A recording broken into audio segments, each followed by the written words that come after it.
Hi, welcome to Quid Pros Quo. I'm Zach. And I'm Rin. And today we are talking about a super saucy episode of our world building series when we are talking about world building religions, okay? As we're talking about religions, we want to clarify up front that we are not commenting on the moral value of any of the world's major faith traditions, even though we are going to reference these different faith traditions and their conceptions of divinity, conceptions of morality, and how they differ. So we just wanted to put that out there that we're not subtweeting anything. Yeah. I hope you know what subtweeting is. Zach did it, and I do explain it. I did not explain it well. I learned a new word today, guys. We learned a new word. Okay, so part of my inspiration for this episode comes from a panel I was on at Life, the Universe, and Everything this past February, where it was about unlearning your cultural and religious biases. Mm-hmm. And as someone who grew up in a Christian tradition, I won't say which one, but you can probably figure it out. Context clues. From the everything about us.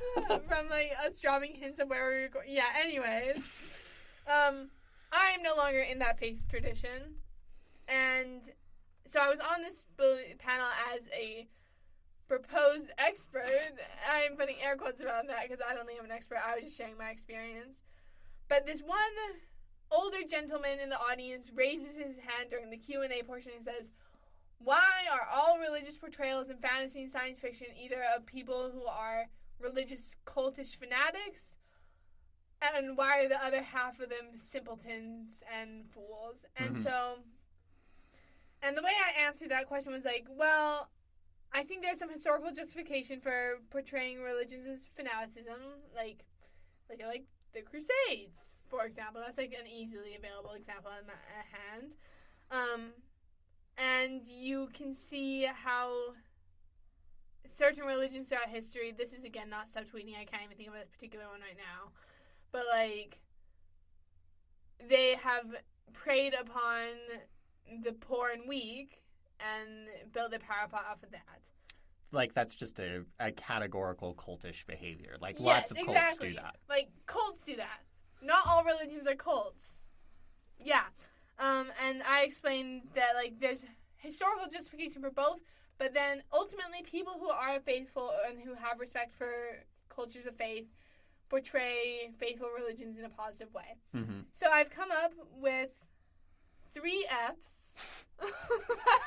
I just wanted it to be alliterated, and now I'm saying 3 Fs. I'm like, none of them are the F word. Sweet.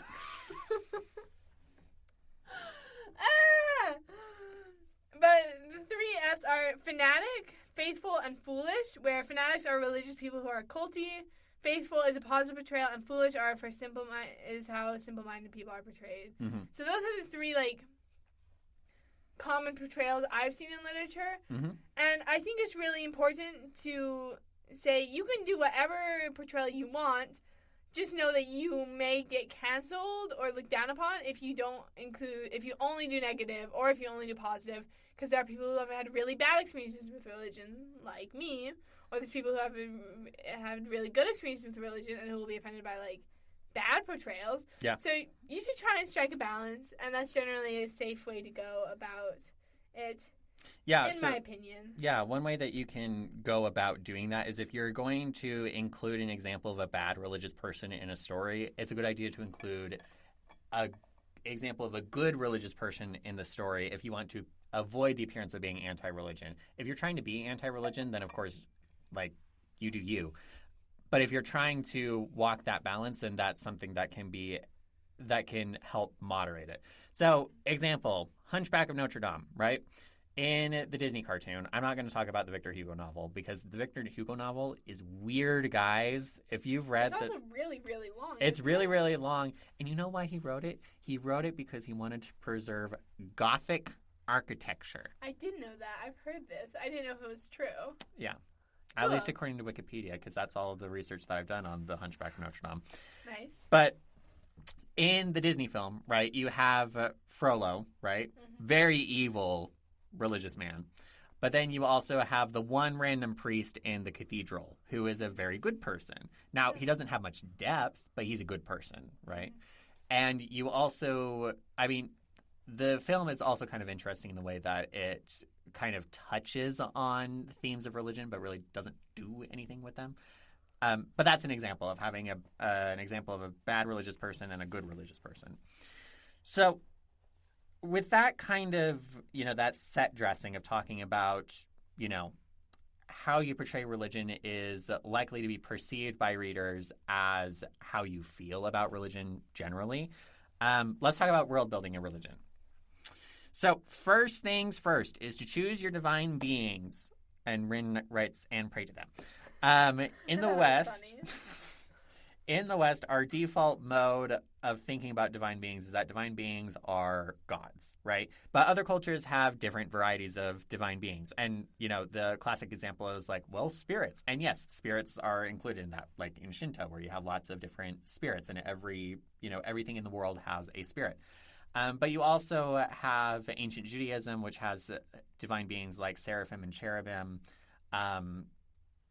There are other categories of divine being besides God, goddess, spirit, whatever. So there are lots of options. One of the options is pantheons, and Rin likes pantheons. I love pantheons. So they're going to talk about it. I almost exclusively write pantheons. And as I'm recording this, I'm like, is this a product of my upbringing in a monotheistic religion? Almost certainly. But you can do an infinite pantheon where you have innumerable gods over different domains, and that's more the Greek pantheon where you have the 12 main gods, but then you have a bunch of minor gods under those gods. Or you can find pantheon, and these are not actual terms. Maybe I'm coining them right now, and it will gain traction. Who knows? I don't think so, but whatever. And you can do 8 gods or whatever. Yeah.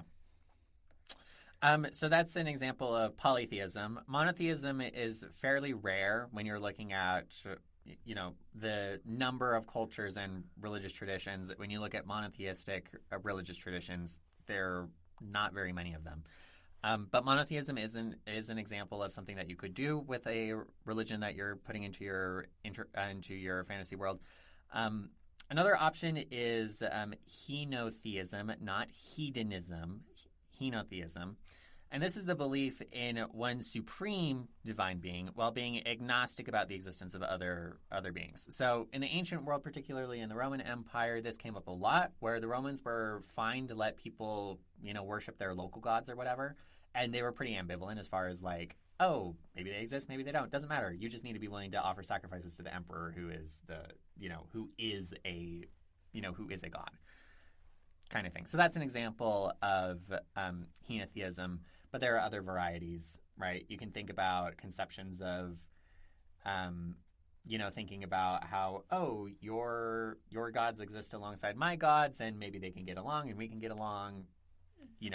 It's a fancy way of saying live and let live. Coexist. Yeah. Woo, like the bumper sticker. There's also pantheism, which is this conception that everything is divine. And it kind of relates to this idea of being at one with everything, and it kind of goes into monism as well. But monism is more of a philosophical conception of spirituality. So we didn't include it here, but if you're interested, look it up. So once you have figured out what is going on with the divine beings inside of your religious tradition, what's the next question? What is the relationship between these divine beings and the people on your planet or in your world or whatever it is? So in antiquity, sometimes gods were considered to be antagonistic or ambivalent to the existence of humans. I find they were rarely truly benevolent. Mm-hmm. And if you think of a god as a king, it leads to different behavior than thinking of God as a parental figure. Yeah. In Christian traditions, God is often referred to as Heavenly Father, mm-hmm. and that is a very different portrayal and mindset around God mm-hmm. than thinking of God as it's Old Testament Jesus versus New Testament Jesus, where Jehovah was a conqueror mm-hmm. and Jesus is a benevolent savior. Mm-hmm. How do people interact with these divine beings? And this will come off of the previous question, whereas are they trying to please them, satiate them, emulate them? It just totally depends on the relationship. So what kind of rituals do people engage in when they're trying to interact with the divine beings, do you think? Yeah, so when we're talking about rituals, we're talking about formal acts of religious significance, right? So this can be something like doing offerings or sacrifices. So this is kind of, for the generation that grew up on Percy Jackson, right? We have this conception of like, oh, we're going to slaughter animals and we're going to, throw them on these pyres and they're going to, feed the gods or whatever. So offerings and sacrifices are some classic examples. You could also have prayers, ceremonies, pilgrimages, tithes. Like there are lots of things that you can do with as far as rituals are concerned. And when you're world building a ritual, rituals are steeped in symbolic significance, right? So if you're looking at any like religious ceremony or ritual that people are undergoing, consider what symbols are at play there and what is going on symbolically there, because it will give it realism, and it will help to ground it inside of like, oh yeah, this is obviously something that they thought about and actually makes sense, rather than just copy pasting saying this is the fantasy Catholic Church. Yes, which happens sometimes. It happens a lot more frequently than people think. Yeah, absolutely. You can also think about whether some places or times are holier than others, like are there temples or particular pieces of land. I think of like in modern day and for a long time before modern day, like Muslims travel to Mecca, which is like their holy land, and they do a pilgrimage. I think their word for it might be Hajj. Yeah, the Hajj. Yeah. So that's another way like that people are interacting with divine beings. And if you have, like, a holier time, then that's, like, the origin of the word holiday. Mm-hmm. Like, yeah. I don't know what else more to say on that. So it's a day that is holy, right? So yes, holy day, holiday. And it sets it apart from, there's this conception inside of the sociology of religion about sacred time versus secular time, or just regular time. Sacred time is time that is lifted up out of everyday quotidian stuff, right? Yeah. And even if you're not religious, you probably have noticed this idea of sacred time versus secular time, especially in the West around Christmas, right? Mm-hmm. Even if you are not a practicing Christian, even if you are an atheist, there is still a sense that something is different because everything inside of the stores tells you that something is different, right? But you can also, it doesn't just have to be a particular day of the year, right? It can also be particular years. An example of that is in Judaism, you have, in ancient Judaism, you have this idea of a jubilee, right? Where you have this year in which you have debts that are forgiven, you're going to let the land rest, and there are all of these things that are going to happen during that year, and the year itself is holy, not just a day in the year. So there are lots of things that you can do with holier than otherwise times that are holier than others. Yes. You can also think about if religion is formal and centralized or informal and decentralized. So in the West, we often think of churches, but other cultures have like rich religious traditions outside of churches. Mm-hmm.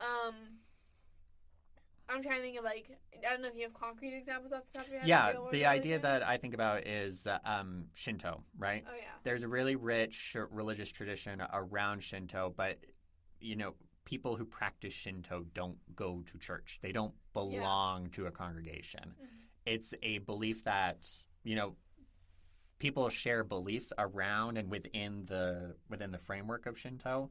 I'm not an expert, but it's not, you're not going to you're not going to church on a regular basis, even though you do have shrines and you do have temples. Yeah.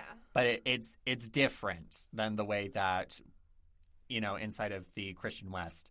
I'm not saying that the West is Christian, but the subset of the West that is Christian. Mm-hmm. In the Christian West, that's kind of how we think about religion, is that you have priests and you have churches that are organizations and you go to church. Yeah, and I would also posit things can be like informal and somewhat centralized, like because I'm no longer Christian. I identify I practice Buddhism now, and we have like our Sangha, which is like community, and it's one of the 3 jewels of Buddhism is the Sangha, the community, and it is centralized was not the right word for what we have. But it's like organized. But it's like organized, and we have like a leadership. Mm-hmm.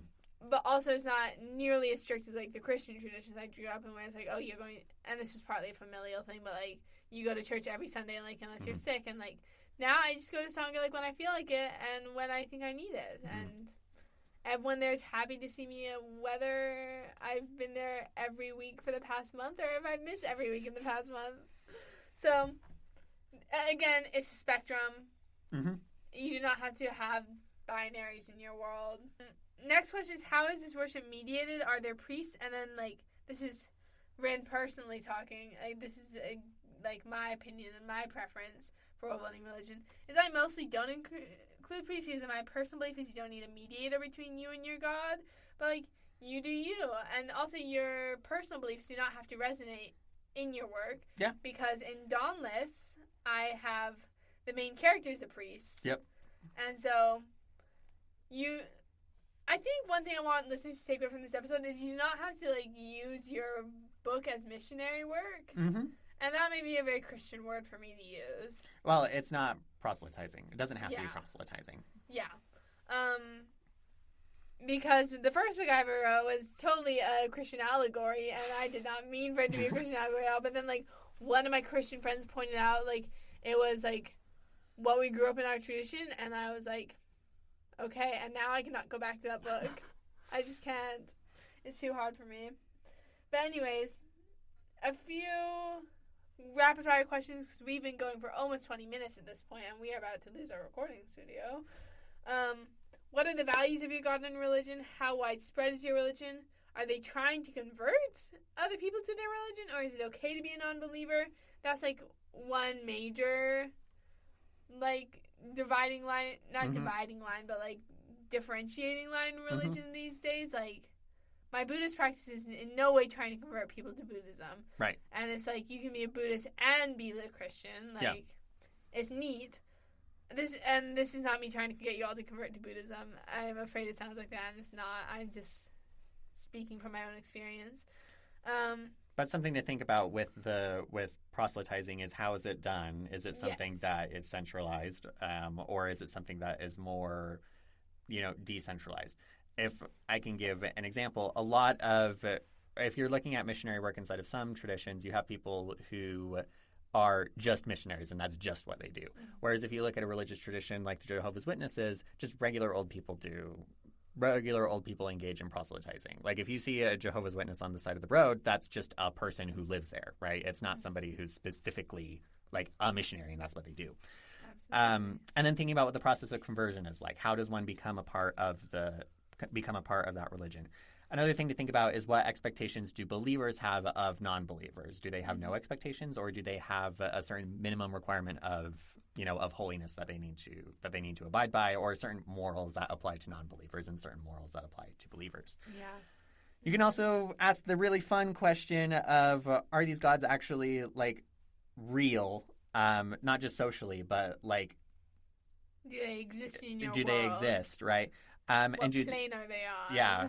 And do they interfere with the lives of their subjects? And if they have direct or indirect influence inside of people's lives. And this, again, is a spectrum. I think one of the examples of a world that has a God that is like part of the world is if you read Brandon Sanderson's The Alloy of Law. No spoilers. But when you look at Priory of the Orange Tree, you have a character who has a very deep religious conviction, and you have somebody else who's an outsider who does not believe in that religious tradition, but the things that this outsider does confirm the truth of the religious tradition to the person who believes. And so it's kind of ambiguous, right? So there are lots of things that you can do with religion. This has been a really long episode. If you have thoughts, please share them with us. We'd love to hear. This has been Quid Pros Quo. Thank you so much for tuning in. We'll see you next week. Quid Pros Quo is hosted by DC Winters and CK Jensen. If you like this episode, be sure to leave us a rating. And if you'd like to contact us, you can email us at quidprosquo@gmail.com. For more episodes, check us out on Spotify, Apple Podcasts, or wherever else you get your podcasts.